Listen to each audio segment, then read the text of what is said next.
Hi, hello, and welcome back to LANCER, our favorite mech tabletop RPG, and this is Zaktact talking about the Zapping Zealot, the Core Breaker, Martyr Maker, the Manticore. We're here, we're at CATIGATE enemies of the GODHEAD. Though, that is not all the Manticore does. In fact, that's kind of, it's a trait. It's not even its core power, its main suite of abilities that it gets. It plays into a lot more of the Zealot role, where castigating is a part of that. You know, the Martyr, the Mech meet Martyr. But the Manticore is the epitome of not just the weird, not just the tech hacker side, something similar to the Goblin and some of the strange NHP or that. No, the Manticore is the Zealot. It's the cultist, it's the crazy ones. Briefly brought up within the Horus video itself proper, Horus is made up of numerous different cells and different interpretations and different goals. And one of those key dividers is, do you like Ra or do you hate Ra? That we can gather or assume. In the case of the Manticore, very much like Ra, because this is the crazed cultist. This is the pilot that's cloning themselves over and over again so they can be martyred multiple times. Multiple systems on this thing are almost self-flagellation, and it's damage to yourself to damage another opponent, or call upon an effect. But I'm getting ahead of myself a bit. So, as you can see, we're covering our next Horus chassis, which just leaves the Harrison one after this for this column. In this video, we'll be talking about the license levels and the core chassis. Any of the components from a license level outside of the core chassis you can put on any other core chassis, as it's the heart of the mech, or the base skeleton you're basing it off of. Before moving on to the stats of the chassis, I want to talk more about just the Manticore itself. Because yes, while it's the crazy zealot, and you can get that from a lot of its descriptions, almost none of them giving away anything onto the actual function or design of these components. Best actual descriptor we have is Union's attempt to try and describe this thing. As a really recent chassis on the OmniNet, and publicly available, or at least shared secretly amongst the OmniNet, tons of liturgic code that is placed around its printing and even when it's just active. People who have encountered and fought this thing see an uptick in white noise on the OmniNet, which can be deciphered or have brief glimpses of apocalyptic art, tales from old humanity's Book of the Dead, ominous excerpts of religious apocalyptic text, assumed to be some kind of psychological warfare tactic. Might just be the way the Manticore is. It might just do that. But it is an unnerving sight. Let alone the explosion that it can do if it's too close to you or it's unstable enough or willing enough. The mech or the pilot, take your pick. It is meant to get into close quarters. Not just for the explosion, but it is all about arcing electricity. Those spines on its back are helped to try and disperse some of the heat, but are basically Tesla coils. An angry lightning porcupine, which is not efficient. It's not some high-end thing. It's increasing amounts of heat to the mech itself, and melting away at those spines, leaving slag on its chassis, the identifiable mark of a Manticore. And now finally moving on to those stats as compared to the Everest, one of the general GMS starter frames. A good baseline to compare to. There is an interesting spread of arrows here. Namely the armor, E-defense, tech attack lining up with those strange white noise bits in the OmniNet and being able to get in close. Lower health kind of reflecting the armor, but also, in some cases with the Manticore, you want to go down. Some. Which also aligns with the repair capacity also being low, as you might not always be wanting to get out of the combat alive. Or at least in one piece. Speed is not too much of an issue with some of the invades you get later. And that heat capacity, you are going to need that heat capacity. But overall, it wants to be able to take some damage or survive, but also take damage and not survive. Either way you play it, you know, armor, E-defense are both up, but health and evasion and repair capacity are all down. A shift on the scale versus actual heights in one or the other. To the general parts of the Manticore's chassis, so it's a size 1 and having 2 different mounts on top of that, with a flex and heavy mount, allowing you to use the weapons that are offered to you in the Manticore license. Still some wiggle room to put some other things on, but really it's the other systems that you have on board the Manticore that you're going to be using. A lot of offensive systems in the license. But moving on to the traits, we have Slag Carapace as our first, giving resistance to energy and burn damage. Not heat, burn. This can be represented in 2 ways. One, again, that literal covering of slag that's on it from either its printing or repeated uses of its spines to arc plasma to everything. Walking angry Tesla coil. Also having resistance to 2 of 4.5 damage types if you're including heat. Add some durability on top of that armor. You're just worrying about kinetic and explosive. And then heat still. But adds into the fact of 1, the slag covering you and acting as some kind of insulator, but also the tendrils. All the spines, they're arcing your own plasma to go out to other enemies. It'll also just catch energy coming in, or disperse it. Next up, we have Unstable System. Again, this mech is not always meant to survive combat. When the Manticore is destroyed, it explodes at the end of its next turn as if it suffered a reactor meltdown, as its reactor melts down. Even if not intentional with the next next upcoming trait, it's going to explode. And now for its final trait, and not the core power, we have Castigate the enemies of the Godhead. This is going to blow up. You're going to explode. You want to explode, and the mech is taking you with it. This is not a self-destruct the chassis. That's unstable systems. This is you going in. But at a rest, or when you perform a full repair, you can throw it into an unstable castigation state. The entire chassis ready to blow when it goes down. Now in this state, when you would die, unstable systems now happens immediately, not on the end of your next turn, immediately, leaving a burst 2 explosion with an agility save or half damage on success, dealing twice as much as a meltdown, 8d6 explosive damage. 8d6 in a burst 2. The Apocalypse Rail does 4d6 in a burst 1. Though this does have the obvious downside of this costs your chassis, as it's instantly vaporized. Oh, sorry, not just your chassis, you. Doesn't work unless the pilot is inside. It will still explode like normal with unstable systems, and even in the castigation state. If you're outside of the mech, it won't explode this way. To castigate the enemies of the Godhead, you must burn as well. Now with that, we move on to its core power with Charged Exoskeleton. Now the descriptor of this one is very strange.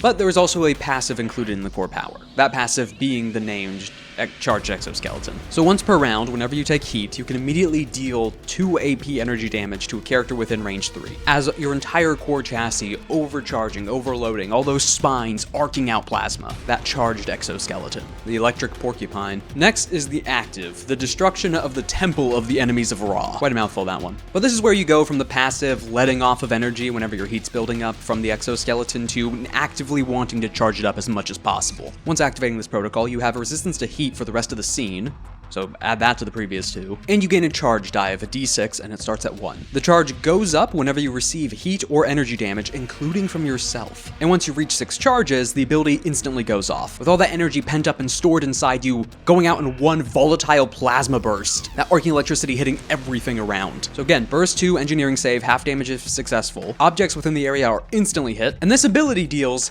6d6 AP energy damage. Another burst 2 area dealing a significant chunk of damage. Though once this burst goes off, the effect ends. So you lose resistance to heat and you're not building charge up again. Your passive still stays, but the active is done. Again, the lightning porcupine, or the plasma explosion instead of the literal reactor one. In either case, you want to be close to as many enemies as possible. Now with the core chassis out of the way, we get into LL1 with the Catalyst Pistol, its first weapon of the license. On auxiliary CQB, Cone 3, Threat 3, and 1d3 energy damage. A good wide burst on an auxiliary weapon. You can have 2 of these on the flex mount, and just cover an area and enemies in plasma. But every time it fires, it also deals heat 2 to self. That can add up quickly, with 2 of them firing at the same time especially. An LL1 on auxiliary, a Cone 3 attack is not bad, even with the damage only being a d3. Next up, we have another bit of invading Liturgicode from Horus, Beckon, for 2 system points, giving you some unique invade options in Beckon and Summon. So starting with Beckon, to activate it at first, you take 1d6 plus 2 AP energy damage. God! That was part of the zealotous lashing of oneself to get an effect I was talking about earlier, and quite the effect it is as you immediately swap places with the target. The target of this swap has to be the same size as you or larger, so size halves are free, unless you put this on a size half. And both of you have to be able to stay within the same space you were occupying. So you can't swap places with a Barbarossa into a size 1 only space. The action of Beckon would then fail. Characters can also only be swapped places they can naturally move to, so if an enemy is flying, for example, and you can't fly, or if you're flying and an enemy can't fly, you can't swap. You can't just put them in the air to force fall damage. It has to be places that both you and the target could be. But even with that damage, that can even be beneficial if you're castigating. So let's say there's a group of enemies there, you can swap with the person in the middle of all of them, and you just took a chunk of damage yourself, just a bit closer to that explosion.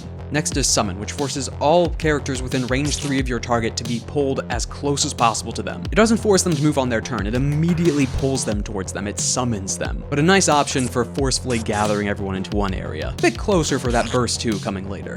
Whichever one. But given that there's no descriptor on Summon or Beckon, and Beckon is just literal teleportation, it could be just manifesting all those mech chassis to the target, or forcing them to walk super fast or out of line with their own actions or movement, or just making it that they were already there, you summoned them. Taurus at its wackiest and its most arcane. But moving on to LL2, we have the second weapon of the license, the Arc Projector, a heavy CQB. So you see now with the mounts, you got your 1 heavy and your 2 auxiliaries, but you have a range 5 and 1d6 plus 1 energy damage. And now that might seem like the only single target thing that the Manticore has. Don't worry, it's not. You're aiming to hurt as many enemies of Ra as possible. So after you hit a target with this, you may also hit a target within 3 spaces of that initial target. So after your first successful hit, there's a not literal burst 3 area, but a burst 3 range attack you can make from the target of the first attack. Probably visualized here.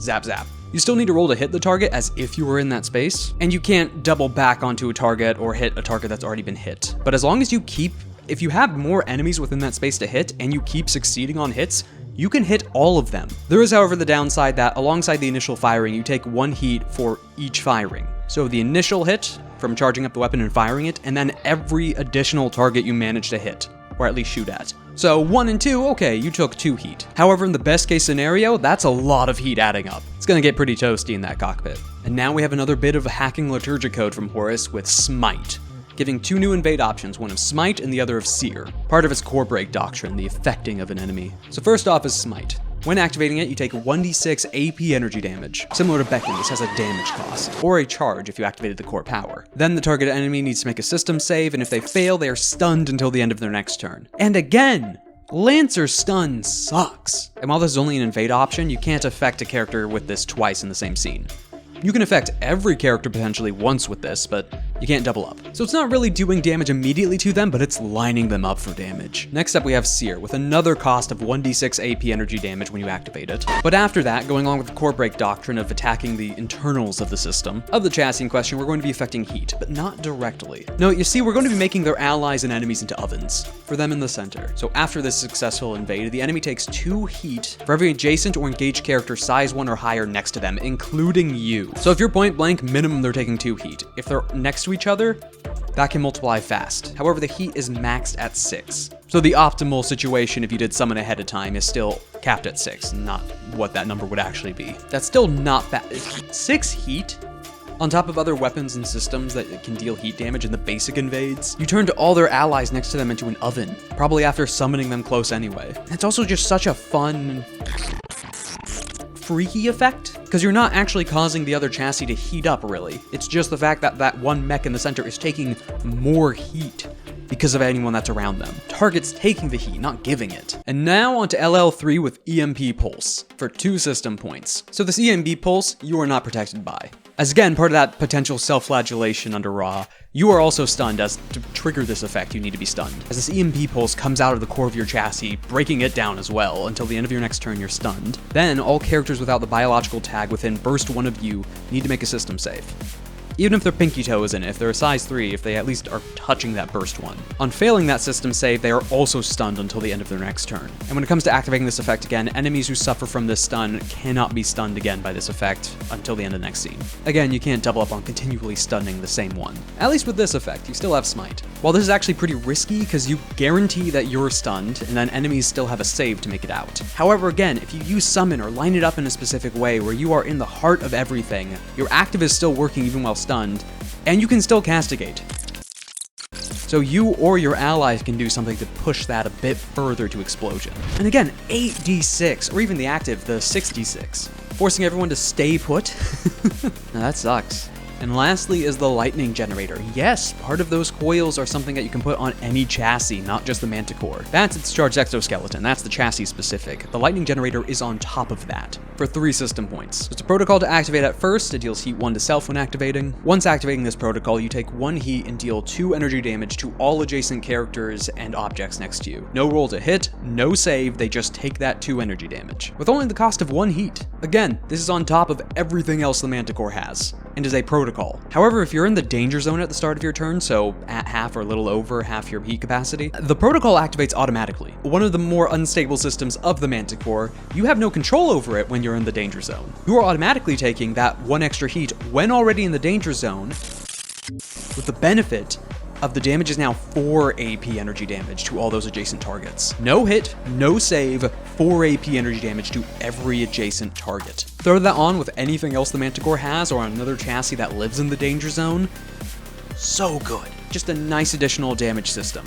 with maybe the system points being a bit high. Those arcing webs of plasma, those spines coming out of the back of all the chassis that bear this system or equipment, that mark of Horus in the Manticore. And that mark of Horus in the Manticore, this chassis, this zealot, this mech that turns meat into martyrs. Because we only touched on core break policy, the core break strategy, the thing that has multiple manufacturers scared and running for a solution to. Because while a lot of other chassis running with explosives or kinetics, they're just simply attacking the chassis itself. They're not thinking about the internals. They're not thinking about messing with the reactor, the arcing webs of lightning to burn away the veins of the machine. And they're only thinking of one way on this.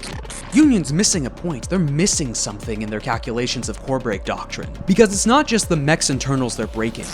They're breaking the pilot, that liturgic code, those apocalyptic omens, and the martyr in waiting inside the chassis, the meat as fuel. That squishy thing inside the cockpit, that thing that supposedly has a survival instinct, and the chassis is expendable, can be repaired later. The pilots of the Manticore know what they are. They know they are simply meat inside the mech. And they are the only ones on that battlefield who know that, who accept that. They are fuel. They are not a guide, they are not a pilot, they're not a captain, they are a beating heart that is ready to boil, that pushes this machine to its end, to your end, to the pilot's end. Castigate the enemies of the Godhead.